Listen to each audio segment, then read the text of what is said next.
session, the City of Odessa workshop session for June 10th, 2025. It's 3:02. The meeting now called to order.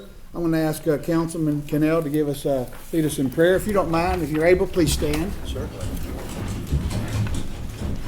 Heavenly Father, we come before you today with a grateful hearts, seeking your guidance and wisdom.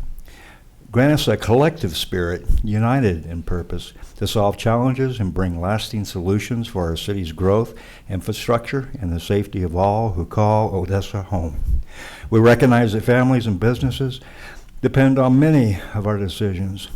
Help us lead with clarity, compassion, and vision that honors you and secures a strong future for our community. In the name of the Father, and the Son, and the Holy Spirit. We pray. Amen. Yeah, everybody be seated. All right. Agenda item 3 is discuss Habitat for Humanity interest in city-owned properties and any potential future partnerships and collaborations. Jeff Myers, there you are. Good afternoon. Good afternoon, sir. Mayor and council, thank y'all for having us. I've brought with me our executive director, Joey Hopkins, and we wanted to, is this fired up? Okay. Run through a little bit of just information about Habitat so everybody kind of is up to date with what we're about and doing. Run through that. Yeah, absolutely. Kind of like Jeff said, we're super thankful for the opportunity to chat. I know we've had conversations with a lot of you. We've done a lot of work over here, and we hope to be doing a whole lot more work. It's probably beneficial just to zoom out a little bit and make sure we're all on the same page about what we do, how we do it. A lot of people have heard about Habitat but don't actually know the metrics for how we do what we do. So we're actually a developer. So a lot of people don't realize that we take raw tracts of land, we put in the infrastructure, the water, the sewer, the streets, and get the work needed to get it to be buildable tracts. In Midland, we've done this a number of times. We've been looking for tracts of land in Odessa for several years now, and we just haven't shaken anything loose. We've made offers on stuff. We've sent letters to people, and we haven't gotten traction. So that's kind of why we're here today. So we do the development work. We're the builder too, so we have our own full-time construction team, and they're the ones, out on the work site leading volunteers, our homeowners, and making sure that the homes are built to city code, quality, all the things. The program itself, though, is for low-income individuals. So that's why we do what we do. What makes us a nonprofit is when we build these houses, we sell them at cost, and it's with a 0% interest loan. So those two things are what make us a nonprofit. It's a terrible business model if we were a bank, but we're not, and so that's why we do what we do. There's obviously a huge need for what we do. Interest rates right now are between 6 and 7%. Housing prices have not gone down dramatically. No one else is building houses in the $200,000 mark, but we are. That's what we do. These are the things that set us apart, and there's an astronomical need for more housing across the whole Permian Basin, but specifically here in Odessa. These are some kind of old stats. We still put it up there, but basically Ray Perryman did a study a few years ago, and this was, I don't know, I think the data's from 2017. But at that time, if no one else moved to the Permian Basin, we needed almost 1,700 homes under 200,000, and that's if no one ever moved here ever again, which obviously didn't happen, and houses haven't gotten cheaper. So there's a huge blackout there. We feel that. What do we have next? And as far as the people that we serve, that is why we do what we do. We serve people who make 30 to 60% of the area median income. They're by definition low income. And generally those people are doing the jobs that we say keep the lights on out here. They're doing really, really important stuff, but a lot of times those jobs just don't pay a ton, and they can't pay a ton. And so a lot of times they're teachers, they're teachers' assistants, they work in the school systems, they work for the hospitals. Honestly, most of our applicants work for one of the taxing entities, so either the city, the hospital, the college, any of the entities. That's where most of our folks come from. This, of course, is not a handout. So we're issuing a 0% interest mortgage. That means we're selling the house to them. They pay a small down payment. And they have to do 250 hours of sweat equity. That's a Habitat term, and so they are out on the work site We also have a home buyer education class. So our dream is that we help them move to a different state of life. So we teach them about budgeting. We teach them about civic engagement. We try to get them registered as voters. We don't care who they vote for, but we want their voice heard. We teach them about health and wellness, all the kind of building blocks of life that make us all thrive. We want our people to know. And then once they finish the program, we sell it to them. And right now, those loans with taxes and insurance are about $700 a month, all in, and that's fixed for the life of the note for 30 years. Here's some of the income demographics. So most of our folks that we serve are single moms. We serve everybody, but that's typically what that looks like. Single moms who have a few kids. So for a family of 3, you'd have to make between $26,000 and $51,000 this year. So that's kind of the bucket of people that we're serving. These are just some overall stats. We build in Midland and Odessa. We've been doing that since 1991. We've done primarily big developments in Midland, and that's kind of what our dream is here because it's cheaper, it's faster, it's a lot more efficient. What else do we have? I'm going to let Jeff talk about this. Yeah, so this is a map of the other affiliates in West Texas and why it's important to us. And this isn't us, bragging. These are real numbers that are out there, but just to show you how important Odessa has been to us since we took over. I think we have another slide. Prior to 2014, there was 2 Habitat affiliates. There was one in Midland, one in Odessa. So prior to 2014, there was 5 houses built in Odessa through Habitat. In 2014, Habitat International came in and for a number of reasons said, hey, we're going to consolidate, make this one affiliate. And so it took us a little bit as we continued to do the work that we were doing in Midland, and kind of growing that over there. And by 2018, 2019, we started building a little bit in Odessa, 1 a year. In 2023, 24, we built 4. This year we'll build 4. We're projecting for next year 9. And while that's important, if you go back to this slide here, if you look, that would put Odessa as bigger than any other affiliate in West Texas besides Midland. And so that's important. It's important to our board to have buy-in in Odessa. It's important. They have given us the green light to come and approach you guys, to come and approach folks that are selling tracts of land on the open market that we're going to. They want Odessa, the program in Odessa and the program in Midland to be on equal footing.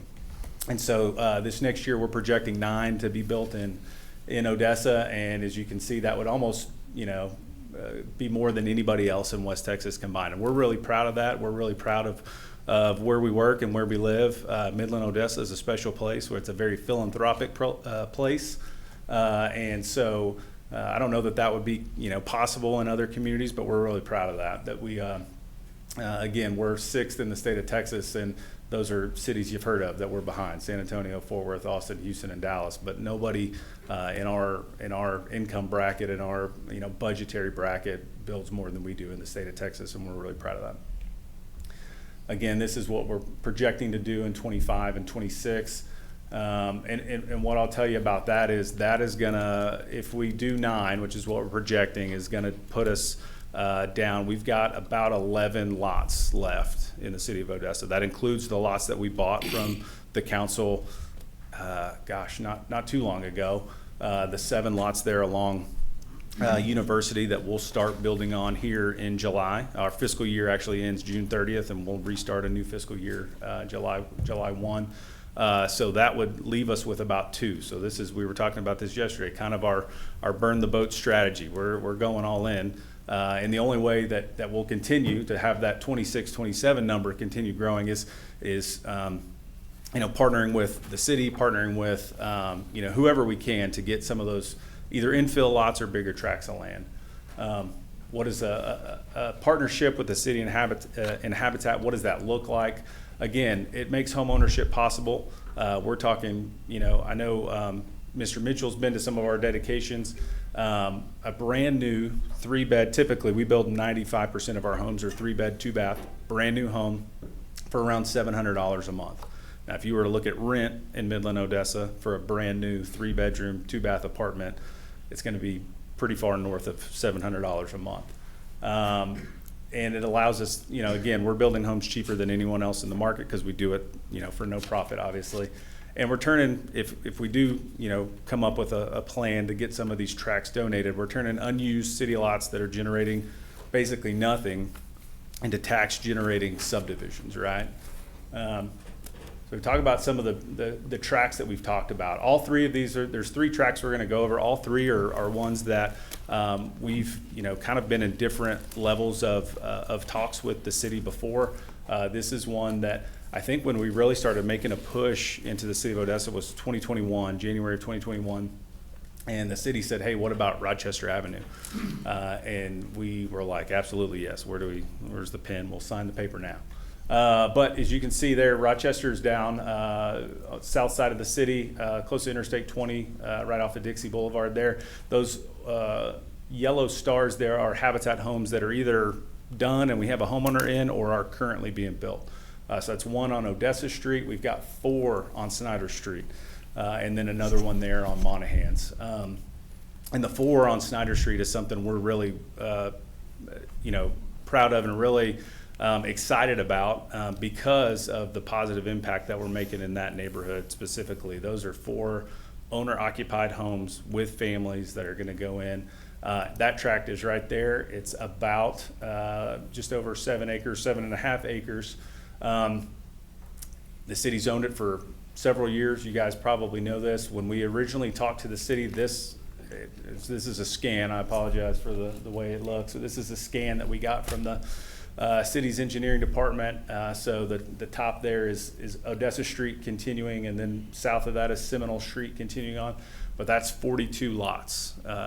And what is now, it's got some traffic lights sitting on it. So that would be 42 families in that neighborhood, paying taxes, contributing, and really raising the level of that neighborhood up.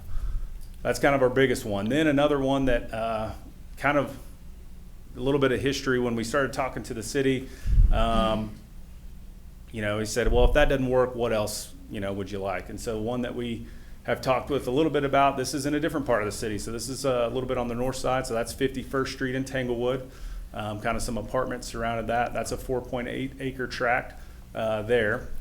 And again, we had the city engineering put together a little drawing there. And again, this was, this is back of the napkin stuff that we've put together. But that's a layout of 24 houses. We can probably, the houses we build are about 1,100 square feet, 1,200 square feet. Our lot sizes are not big. They're cozy, right? We don't build a garage, so we can get them on, smaller lots. We could probably squeeze a few more in there, but I think, that layout there works out really well. And it's something that would work for us, and we'd be really excited about as well.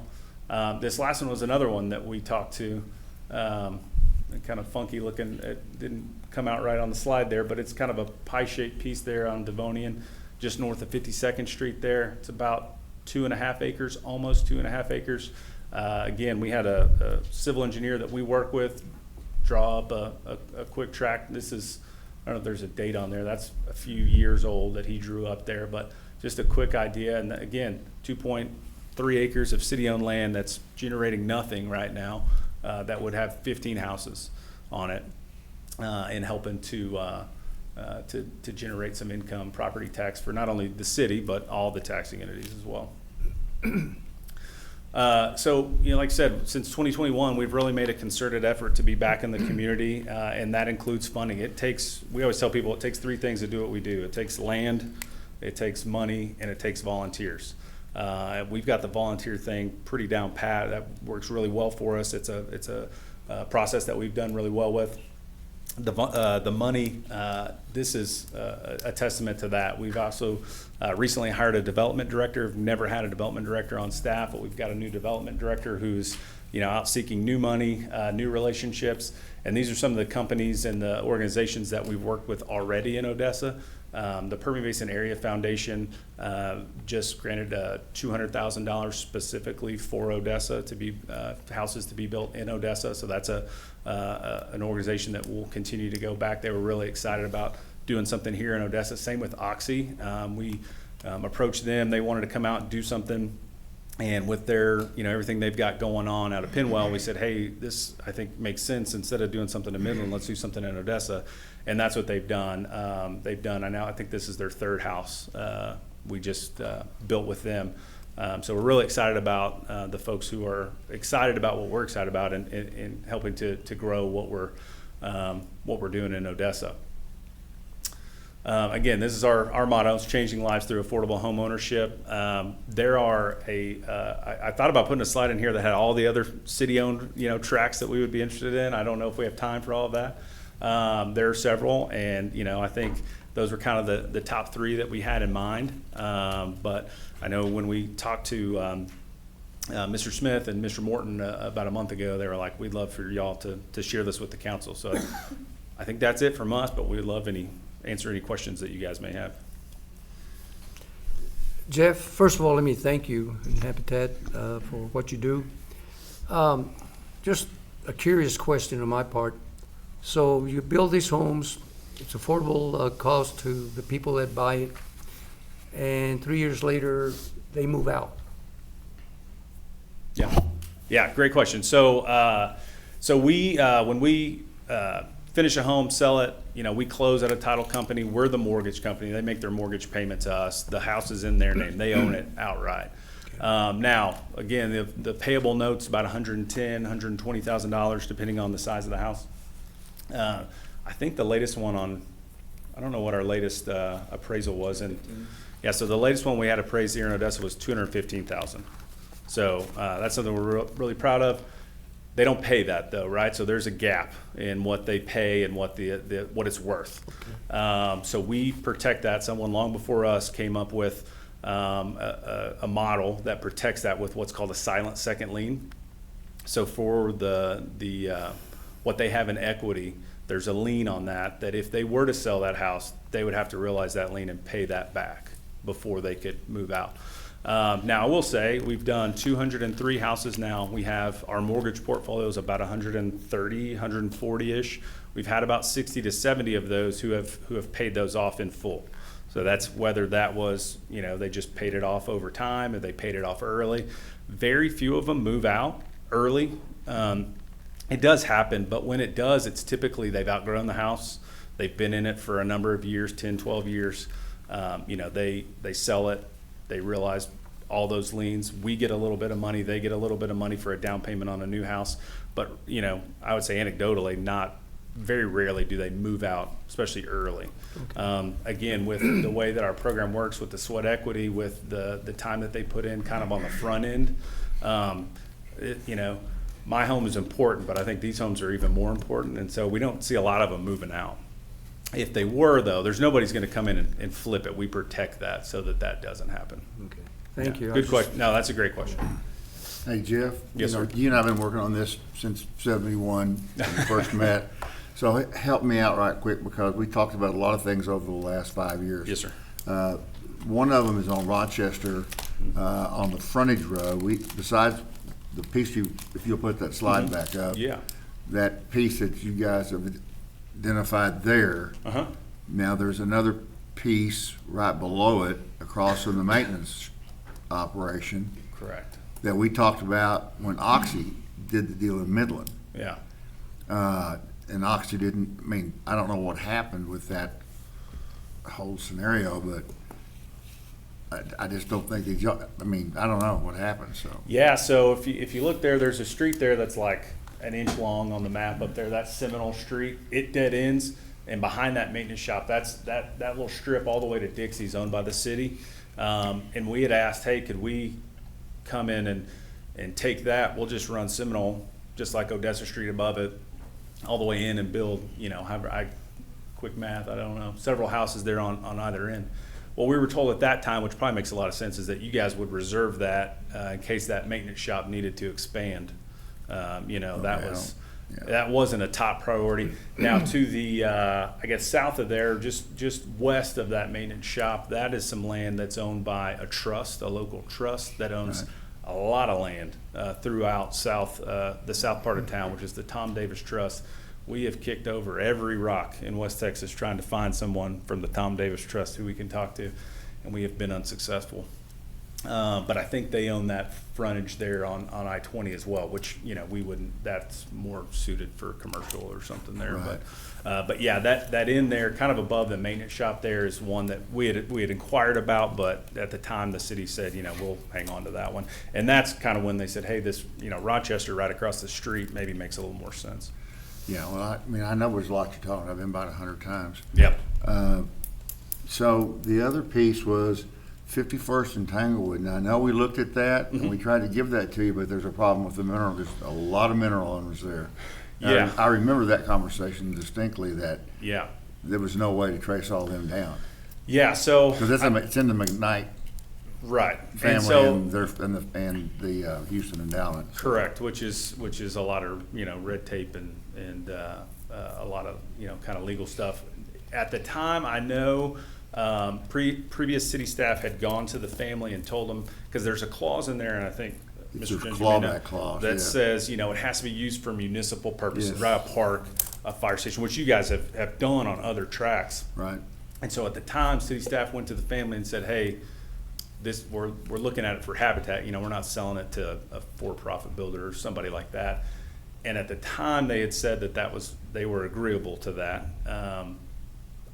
I would assume that is still the case, I don't know, but we can certainly run the traps on that. And as far as mineral owners, I don't know if you want to talk to that.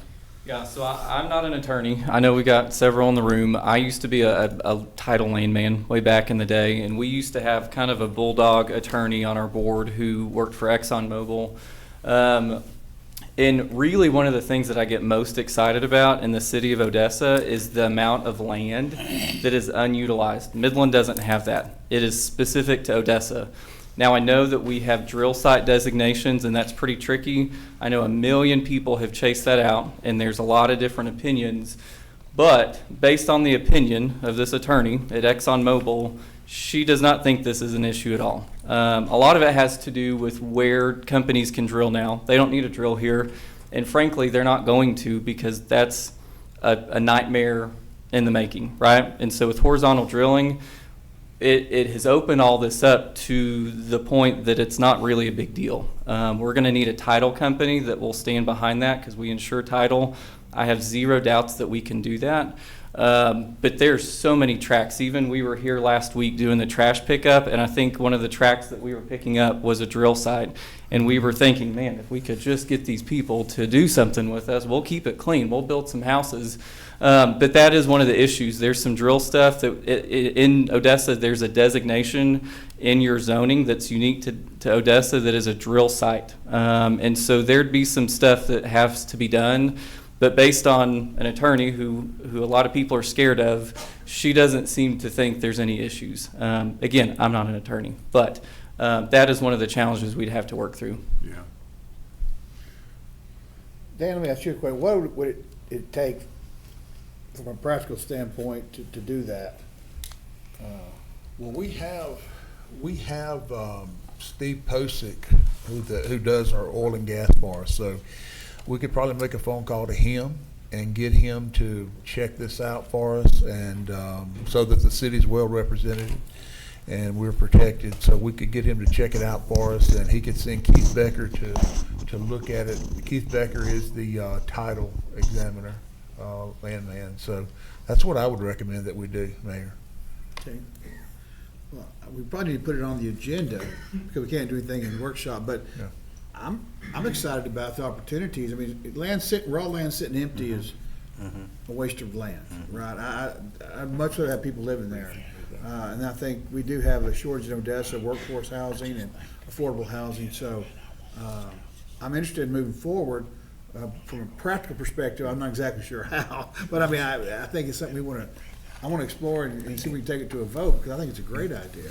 And Mayor, we also need to probably hear from Joe Tucker. There's something, and I don't know that, we stored stuff out there at Rochester, right, Joe? Or Yeah, we've got some arms. something's out there, so we may need to do a cleanup or something. So there's just a lot of things that we need to be thinking about in the periphery that we may not be thinking about now. Right. That's what we need. Joe, come on up to the podium and talk to us. from an engineering perspective, what we need to do. What I understand on the Rochester site, that at one time years ago, there was salt storage there. So there may be some contamination for that soil. We've not done a thorough environmental, but that's what I've heard from people past me. What I'd like to do then maybe is, y'all, I have to see if this sounds right to y'all. I'd like to go ahead and get our Call Steve and Keith. call Steve and get our legal side on it for the drill sites for all three locations, and make sure there's no impediment to title or inability to do it. Number two, Joe, if you can sort of, whatever it needs, like test drill, or whatever you need to do, test the soil, compact, whatever the right word is. I can look at getting, there's been a phase one environmental, but it's real cursory. It didn't Okay. get into a lot of detail. So it would take a more detailed study, but I can look into it.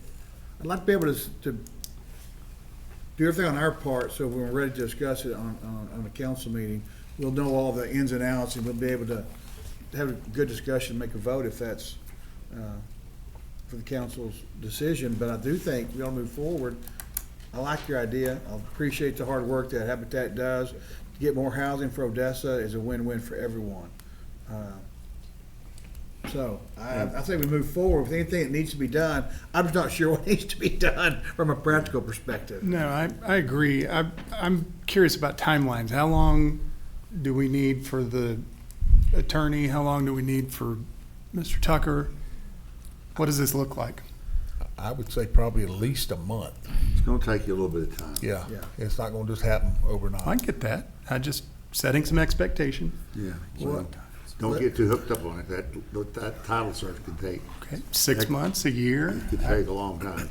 Depends on how busy Keith is. Okay, well, And the environmental, we're talking several months. It's a month, it won't happen in Is there any problem with the land on Rochester?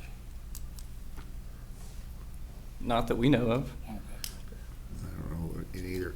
The land on 51st and Tanglewood, I mean, that's the reason I brought that up, Jeff, because the last I heard was there was a clawback provision and they weren't moving, which means I got bad information as usual. there. There's a So- revision clause. Yeah, Yeah, I know there's a clawback provision, but I was told that they wouldn't, nobody had ever mentioned that the McKnights and Houston Endowment didn't really care since it was Habitat. So I wish I'd known that. We ought to pursue it, and I think we can get some help there. I call Bobby McKnight. How's that? I mean, Works- that's that not looks gonna be very good. hard. We get I got another developer that is very good friends with him as well. So there's a couple avenues there. So we can call.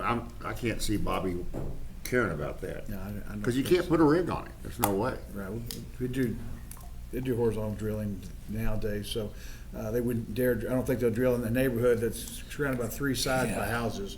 I don't think so. Well, let's do this, guys. Well, I'm not sure what the best method is for y'all to check back with us, but it's gonna take, let's assume 60 days, okay? So let's come back in August, and if you don't mind calling, I don't even know who to call. Mayor, what I'll do Okay. is I will send an email to Steve and Keith, and I will copy Jeff on it and those guys, and then they can provide, because there may be something that y'all want that they could, you can give Steve, so we can do that. Okay. That'll Then, facilitate. is there I don't know what a phase two cost, Joe, do we need to budget something for it, or? I don't have the money budgeted, but I will get some estimates so we know what we're looking at. Okay. I'll If- go to our on-call list and find an environmental engineer that can take a look at it. Okay. If I can jump in real quick, we see that there's a ton of due diligence that's needed before y'all could actually make a decision on any of these tracks. We get that. We are pretty nimble and we can move quick. And if y'all are interested in letting us help run any of these traps, we are happy to do it. Our board would be happy to pay for the environmental. We are doing that already with all of our other tracts of land, and we can get people to move quick. The only caveat to that is we would probably want something on paper saying, hey, we're entering an agreement to discuss this. Here's some due diligence, just so we're not paying, those environmentals are thousands of dollars. So we can make that happen. We just want to make sure that it doesn't just disappear. Same thing with the title work. I have a million people that I can call to do title.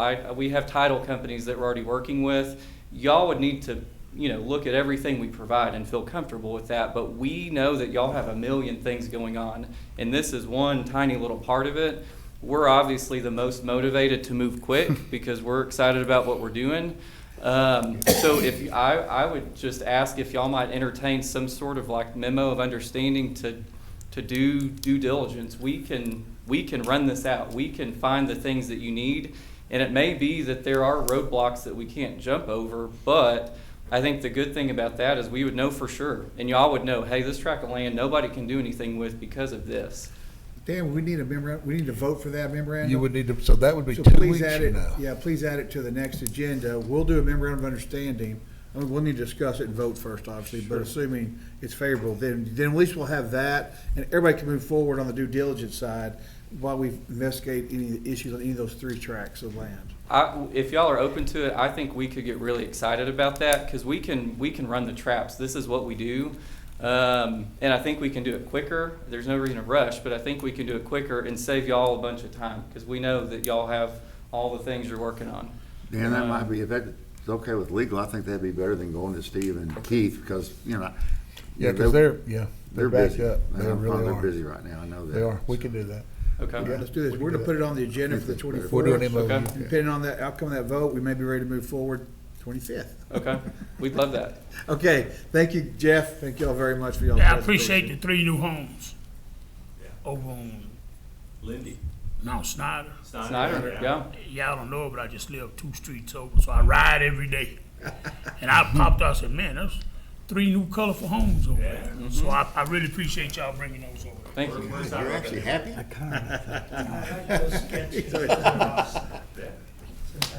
I had what, just, All right, thanks, gentlemen. We appreciate it. Mayor, I had one last question here, Mayor. Sorry? Just one last question. Oh, go ahead. I'm Just sorry. out of curiosity, in your analog with the city, have you touched base with community development? Yes, And so we then- have. We've worked with their office quite a bit on several things. They have some funding available, perhaps some federal funding available, depending on how Right. that shakes out. That's is only available to it's a very small bucket, and we are probably the only person or a group in town that checks all the boxes of that. So we're trying to figure that out, how we can make sure we're dotting every I, crossing every T. But we have to become a community housing development organization, a CHODO, CHDO, Right. and they have out of all the federal funding they get, there's a portion of that is only available to go to a CHODO, Okay. and we don't currently have one, and so we're trying to, as fast as we can, become one. So pretty much everything we do checks all that box. There's 1 or 2 things that we're trying to check with HUD on to make sure that everything's above board. But yes, we've worked with. I was just looking at NIRA. it as a resource, just to Yeah. touch base with, because if something was discussed, then they could then bring that to council. Yeah. Let us look at it. Yeah. Also, Copper Key Realty, too, our city realtor, Yes. has a lot of things that you might not be aware of. But those Yeah. are 2 avenues to keep in your, And And Mr. your Harris gunsight. is a supporter of Habitat, made a sizable donation last year from his company, and so we're excited.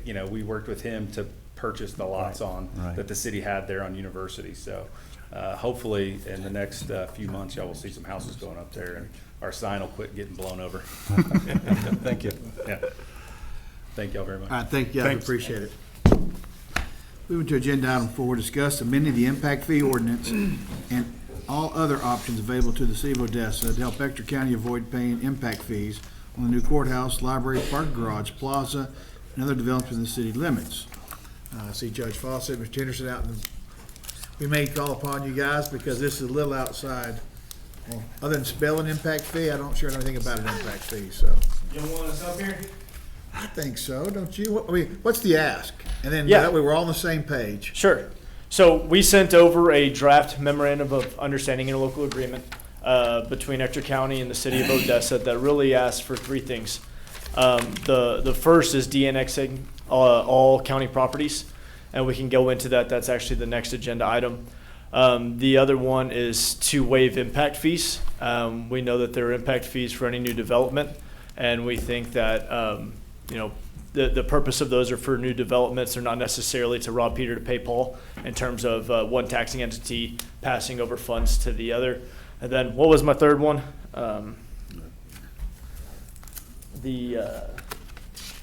Paying city rates on everything, like water out at our airport, or anything else. If we end up de-annexing, typically if you're not inside the city limits, you pay a premium for those services, 1.25 or 1.3 or something along those lines. We would prefer to pay the city rates. And another kind of sidebar is not to pay deposits on all of the different accounts for trash and for water. Y'all know where we're at. I don't think we're going to skate town and try to evade those deposits. So really the big one's the impact fees. As far as the courthouse and everything else, we are going to be impacting the water demand. Really, we have a lot of development coming downtown. $250 million for a courthouse, $60 million for a library, and then of course a parking garage and some others. But we're talking big fees in there, and I am a member of the Capital Improvement Advisory Committee for the City of Odessa, on that board that oversees those impact fees.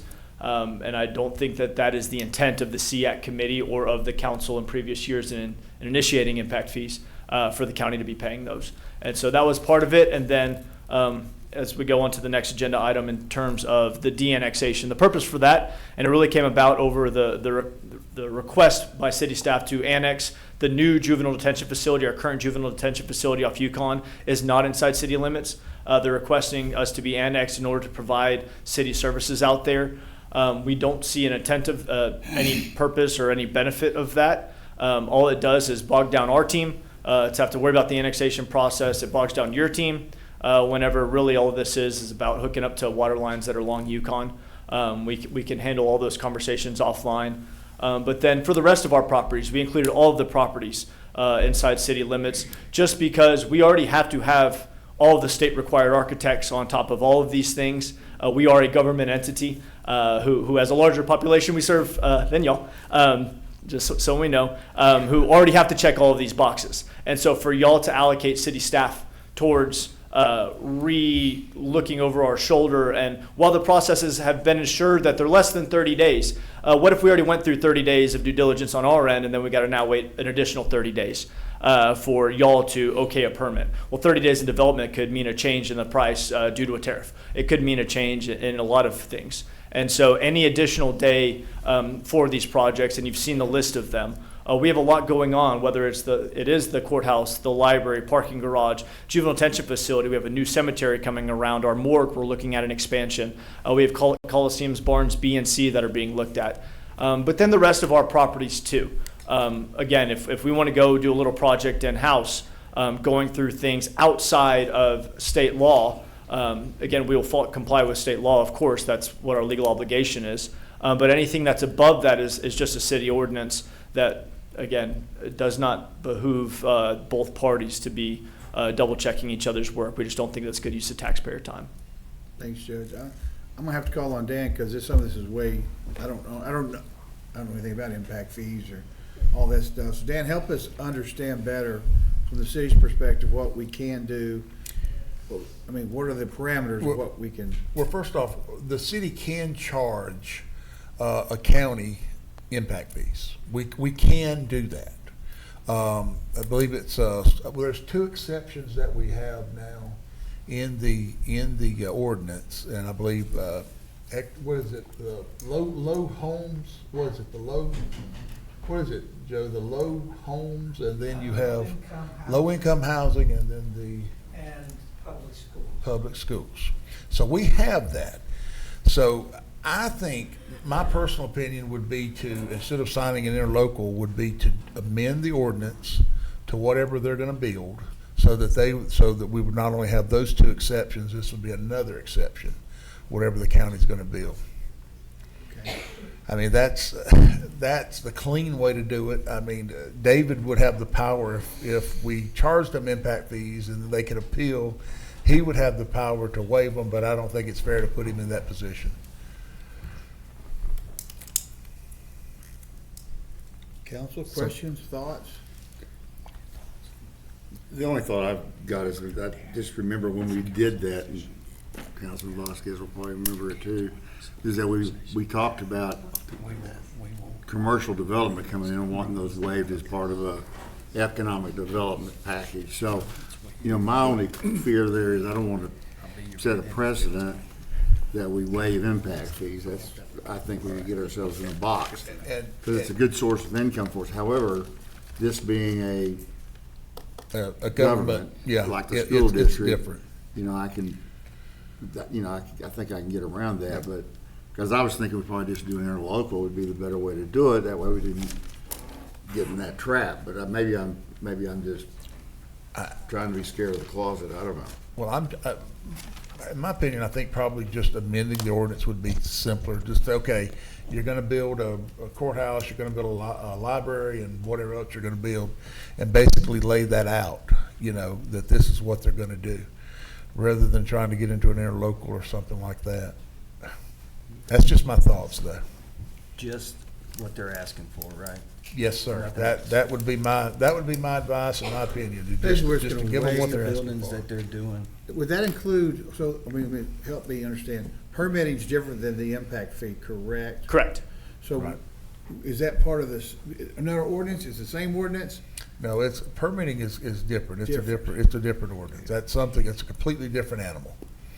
But the impact fees, and of course, I could get Joe up here to explain it to you, how they go about actually calculating them and everything, and I'm sure Judge Fawcett It'd take knows. hours. It's It does. quite a complex And- formula. And I joke all the time that it's voodoo.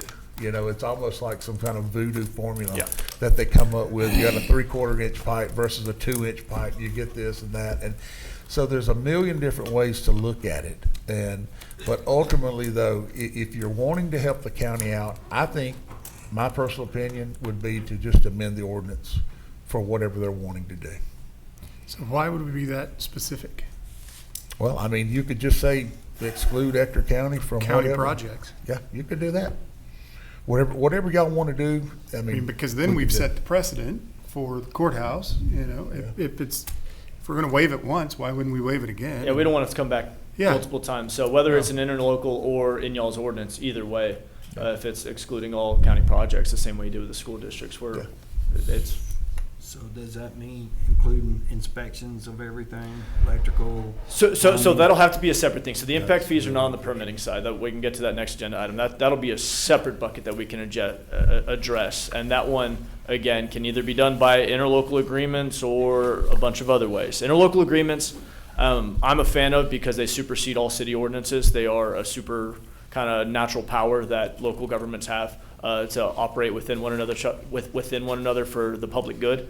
And that way you don't have to go in and specifically outline things. Instead, it's one legal document that binds us to each other versus y'all having to either make a bunch of exceptions for us or you write things for us with other people's exceptions. But we can wait to talk about that to stage remain if we would like, or we can talk about that now.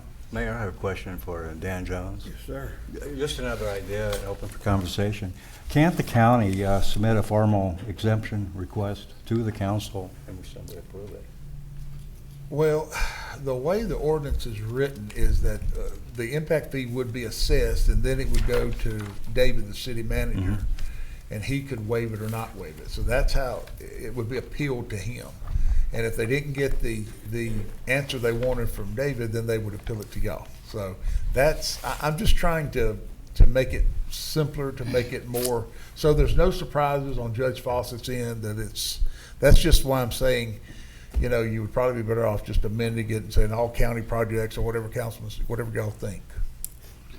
Should that include the permitting? Should that include the inspections? Should we do this all as one ordinance, or should it be split? I think you would have to split it, I believe. Well, see, and that's why we posed the interlocal, because you could address all of them at the same time if we wanted to. And that's what we were thinking with that one document, was addressing those three.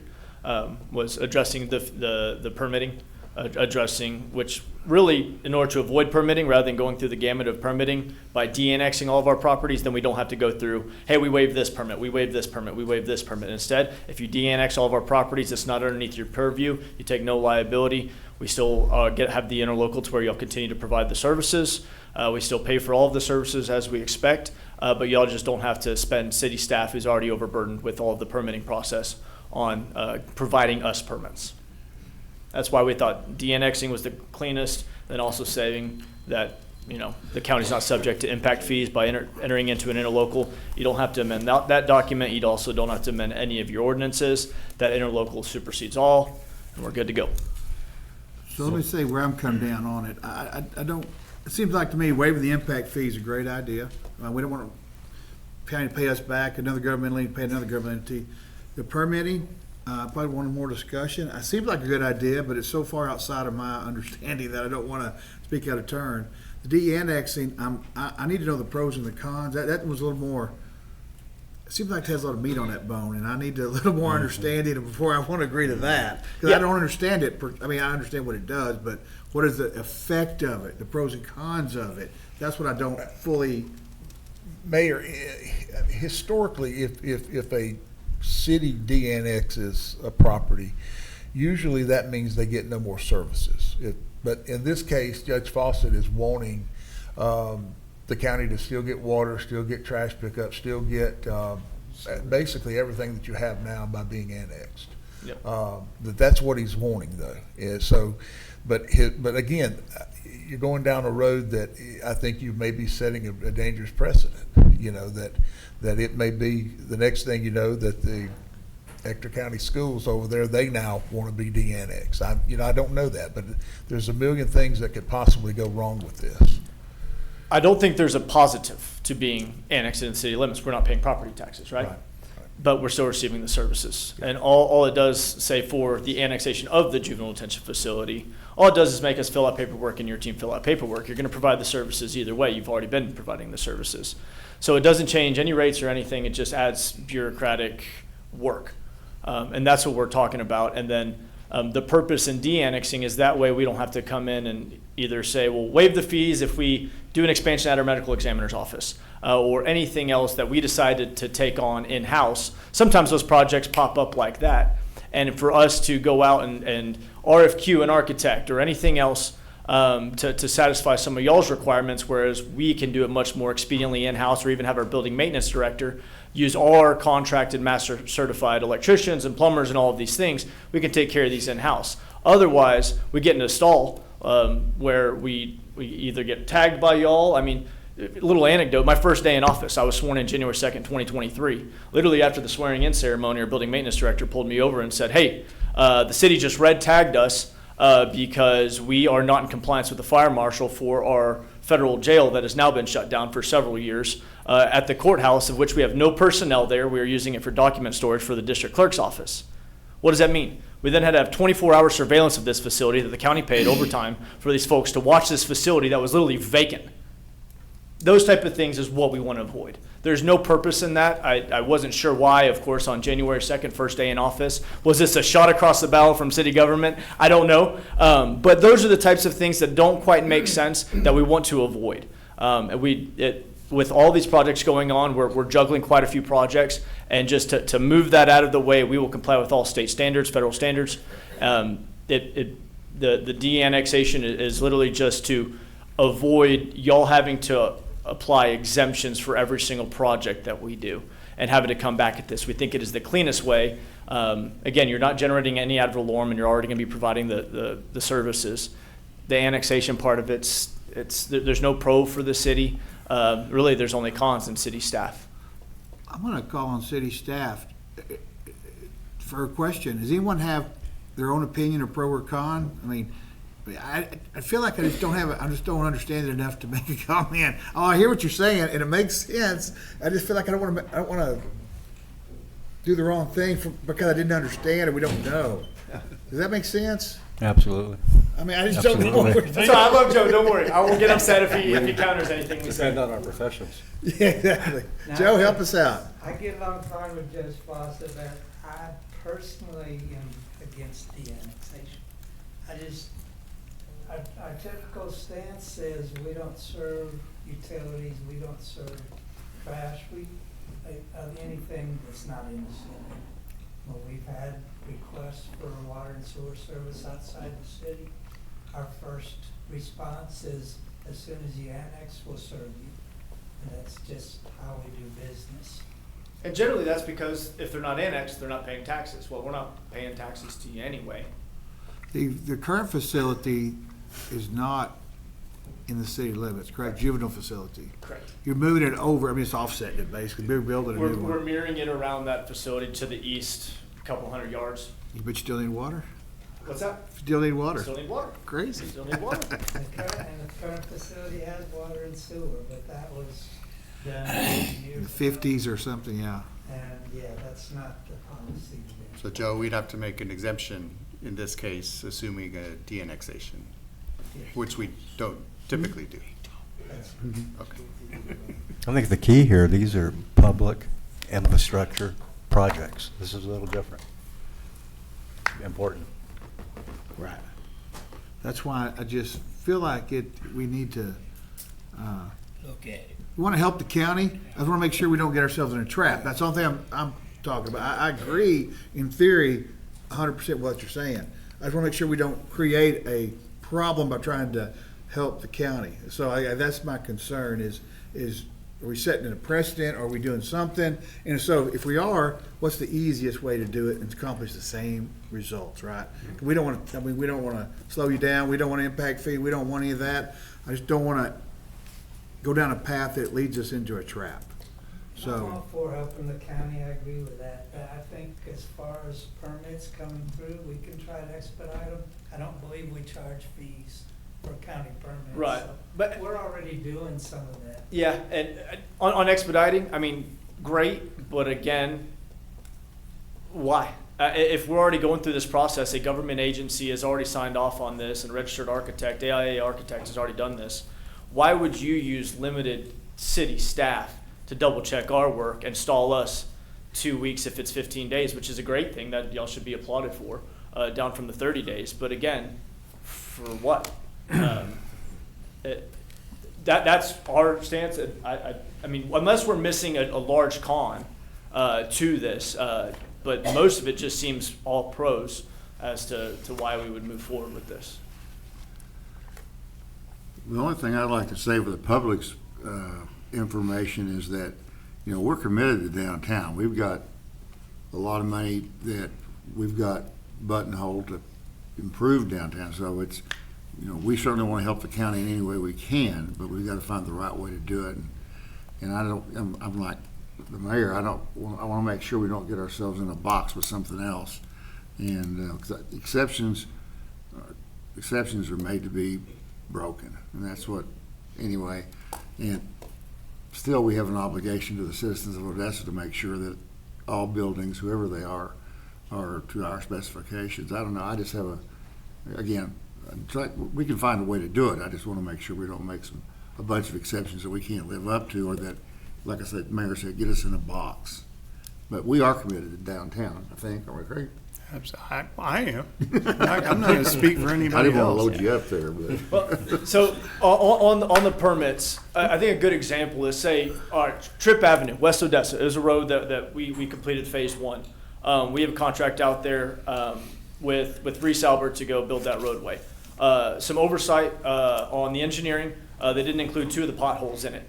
And so we ended up having to go back to the engineers to redesign how we're going to lower these 2 potholes by several inches. Well, theoretically, if that took 1 week for the engineer to re-engineer that, then after that end of that week, you get that road crew back up and running. Well, but that's not how these road crews and these large-scale projects work. Okay, the engineering was done in a week, but that crew, Reese Albert, had used that staff to go work on another project, on an overpass project. Well, they committed to a 3-week project there. So then this project stalled for an additional 2 weeks, 21 days, on what should have been a 7-day fix.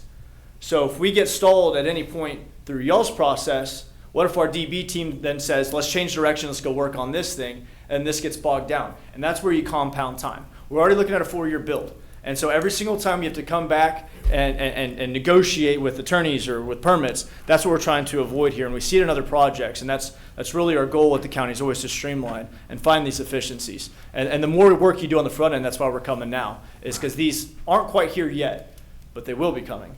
And we want to avoid any types of those delays. So while it may be a 15-day wait on that permit, it could end up derailing something or delaying. And you know, time is money. We all know that. Let me ask you this, Judge. Oh, go ahead, Chris. So if we cut an agreement with you that our inspectors inspect your stuff, not your inspectors, but ours. We know that you already have this, and we could cut a deal on the permits, then that means the city's still involved. All we are is inspecting the work that you're doing so that it falls under city standards. That's all we're asking. Is that something that you would agree to? Yeah. So this is Commissioner Hall, who's kind of our building contractor specialist and Something like that. county commissioner. Commissioner, glad to have you today. Glad to be here. Anyway, Billy Hall. So to address your concern, Greg, is that I deal with permits on a regular basis. Yep. Okay, so when Ralph was in office, permits were easy. Right now, permits are extremely difficult. So we have to go through a portal that's in Louisiana to deal with stuff in Texas.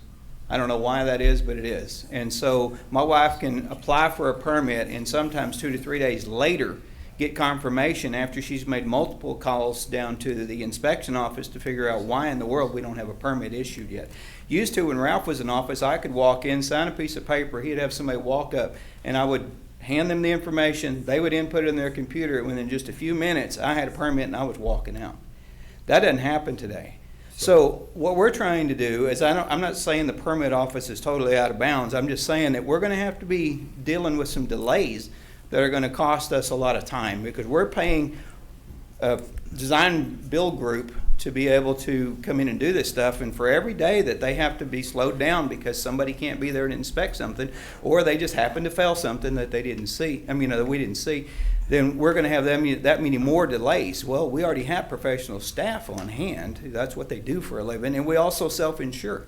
So if anything were to go wrong with the place and burn down, that would be on us. So I don't know how to handle the permitting any better than, I don't have a problem giving you guys some money for the permits, but I don't think we need to be bird dogged either, just because, we're responsible for our own actions, and we're also a government entity. So I feel like it should be kind of a wash. Because, Let me ask you this. Yes, sir. Mr. Henderson, you'll come to the podium. Oh, yeah, County Attorney, I apologize. I'm sorry. I know that guy from a long time. Why couldn't we do this, Judge? Why can't we have County Attorney work with the City Attorney, and instead of de-annexing, let's have the interlocal agreement that specifically addresses these things. That way, we don't set any it is specifically for this, and I realize we have to do it another time, but I'd rather be specific on this project and not create any problems anywhere else. That way, boom, y'all just go down, boom, we need to waive impact fees. We need to give you, we're not going to charge you extra because you're not in the city limits for the deal. We love the county, sort of. Sometimes.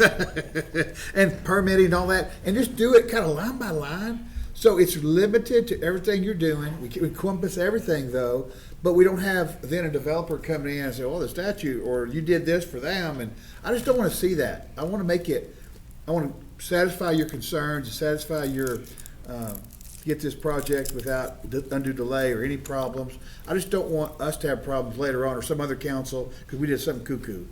Accidentally, right? I concur. The total de-annexation is quite the nuclear option. Well, if you mind. Yeah. So the de-annexation is actually how we keep y'all out of the box. But I'd be happy to work with Mr. Jones on that, because there is this very specific permitting statute for you guys, and so the de-annexation keeps you out of the box you're talking about. But I'd be happy to work with Mr. Jones on that to get you a proposal for everything. From a time perspective, we're not looking at any like the next 90 days, for example, right? So we've got one that, which one is it? The morgue is one that we're wanting to add 20 feet of slab out at our morgue that's not a publicly available facility. It's out near our law enforcement center, out near our jail. and it is southwest of essentially where our jail is. That's where we have the coolers that contain the bodies of the deceased. We're wanting to add 20 feet and add some water in there. That way they can wash their hands after dealing with the decedents. That's in city limits? It's in the city limits. The jail did property not is in the city. realize Again, that. see, you're, that's why we're saying de-annexation, because you didn't even know it was there. See, you wouldn't even miss it. Thought it ended. Yeah, well, you would. I'm telling you, you won't even miss I it. gotta have taxes. Same thing. You probably don't know what the medical examiner's office is right across the street from OPD, and they're just in a little nook there. You wouldn't even miss it. You wouldn't know they're there. But we're wanting 20 feet of slab, and we're going to do this, and we've gotten bogged down in having to hire a professional architect.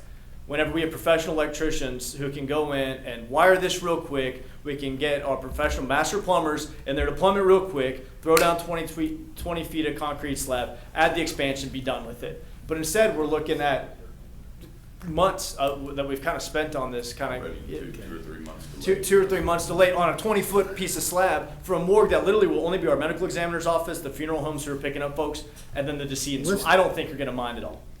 Let's make it easy. Let's see if we can't draw that agreement up first, just to waive in what, I mean, I don't even know what you need, but whatever you need, won't you call Dan, fix that first. That's the time one, crunch one.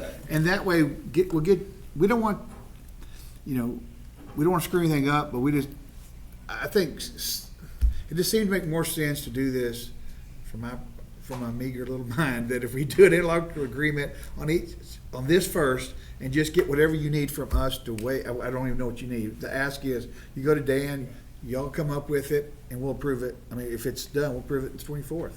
Y'all have a meeting the 24th, we have a meeting the 24th. Okay, also on the cemetery, and as with the sheriff's department, about half of our property is in the city limits annexed, and about half of it's not. So I'm gonna put the cemetery half in the county and half in the city. The only thing we need are 2 restrooms with water and sewer. That's it. Everything else will be done off a water well, because we're gonna be irrigating with water well. But then again, that requires annexation, and then we have to call for a permit just for 2 restrooms, or the structure of a building, which we're gonna have engineered anyway.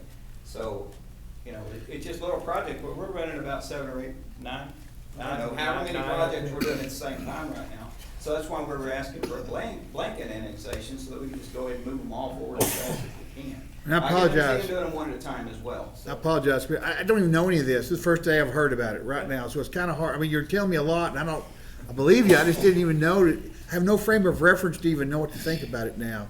So, but I trust lawyers a lot. And so, if they can't work something out that we all can agree to, and keep it simple, if we can, I like that word. And approach us one at a time or 2, but I think we can do it all. We can make you guys happy. I don't want to fall in any traps, and I feel like somehow that seems like a bad idea. I don't know why it seems like a bad idea, but I want everything you're asking, right? I don't have any problem with that. I just have a problem with the methodology, Repercussions. Yeah, exactly. And the vehicle, we don't care how we get there, plane, train, boat, car, We got 2 smart whatever, lawyers MOU, interlocal, ordinance changes, amendments. The end goal is for us to just be as expeditious as possible with taxpayer funds, and to make sure that we don't bog any of these processes down. How we get there, and I have full trust in Julie on our end, and I think that they'll work together well, her and Dan, and we can do that. If that's how we want to approach it, is each one at a time. Understand that there's going to be a few coming y'all's way. We got a lot going on. I think I can speak for the council that we want to work with the county. We want to minimize conflict and work together and for all the taxpayers. So we're agreed in principle. I'm just not sure in the process yet, but I think we can do it. I think with these smart people, they can get it done in 2 weeks. I'm confident of it. And we can approve it in 2 weeks, and y'all can have it for your meeting in 2 weeks. And so we're getting a local agreement, 1 restroom at a time. There you go. So, I'd like to ask, before you jump off, David, do you have a thought on this? Yeah, I do. The annexation thing, I think it's going to open up a can of worms potentially. And you might get other government agencies asking, what can I be de-annexed to? And it's going to start the ball rolling. So, you kind of want to avoid that if you can. But I'm with you, Mayor. I think there's a potential for that, and if we can avoid it, let's try to avoid it. But I think, let's put our trust in the lawyers, and let's see what they can come up with, and let's bring it back on the 24th, see where we are, and we'll go from there. And lawyers we trust. In lawyers we trust. Y'all said it. Y'all said it. Come on, you have a little As far fun as with these we can throw meetings. 'em. Thanks, Judge, Commissioner. We appreciate y'all being here today and enlightening us on these issues that we appreciate it. Thank you very much. Let's go to agenda item number 5, discuss abandoning streets, alleyways, easements, and other property related to Ector County construction projects. Do we encompass all that already? That was essentially, we had used the term de-annexation. It would be the same thing unless. Okay. Yeah, this is Julie and Dave. I mean, y'all are in charge of getting it done right, okay? We trust y'all. Thank y'all very much. Well, I will say, I did want to have this on there because 8th Street, Jumborito, I just want to make sure that doesn't happen. Well, I don't know what you're even talking about, Craig. Well, there was not de-annexation, you got that on my brain now. An easement abandonment that went sideways for no good reason that I could figure out, and I am still not sure it's figured out. Trying to abandon 50 feet of alley.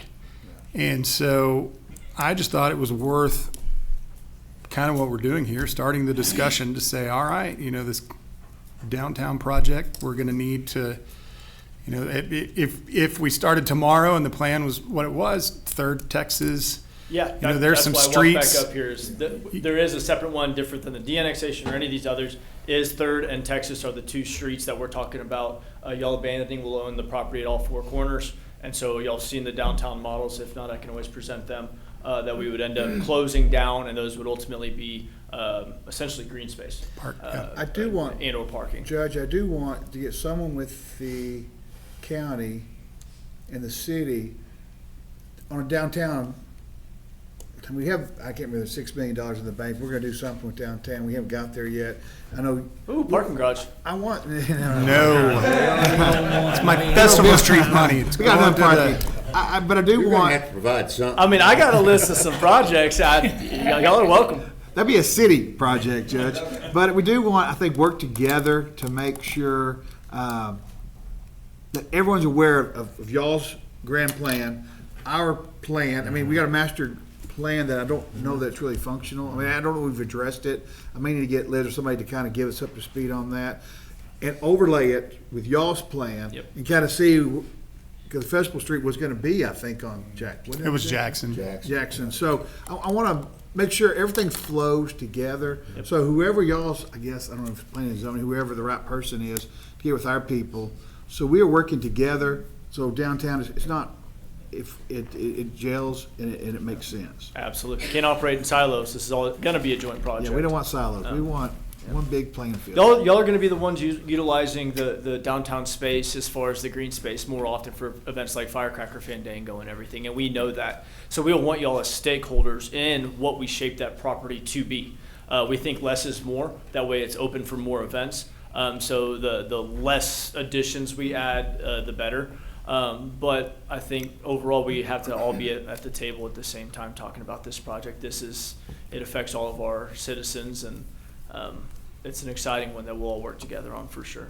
Thanks, Judge. We're getting there. Anything else? Yeah, I just think that, again, if we know abandoning Third in Texas is coming, that's something we can start researching. Yep. Yeah, and I would start researching. We plan on, and my attorneys may kick me.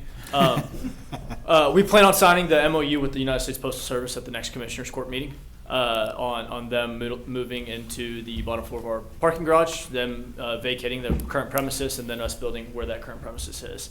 Once we do that, then we will send out letters of notification to all of the property owners in the other county land that we own that we plan on demolishing. Then they will subsequently vacate after X amount of days. Then whenever they vacate, then we will begin the demolition project. And so we anticipate all of these things are going to be happening this fall. When this fall, that's why I give you the term fall, because when is fall in West Texas? December, Julie. Yeah. So let me ask this. it's coming. Has all council seen the plans for the courthouse? Because if not, I'm not sure you shouldn't present to us next council meeting. So everybody's on the same, we know what you're talking about when we start talking. Not everyone may have seen the the plans? Yeah. I don't know. And Have not. You have not. So I know at least one. Councilman, I want everyone to see it. So if you don't mind, would you send, let's put it to the agenda, if you'll present the, I won't call it the courthouse plan for lack of a better word, so we're all familiar with it, and we start talking about downtown, or we'll know what you're talking about. We've seen the picture on our screens, and we're able to move forward as a group united. Yes, sir. Okay, thank Do you. that. So you'll add that, Norma.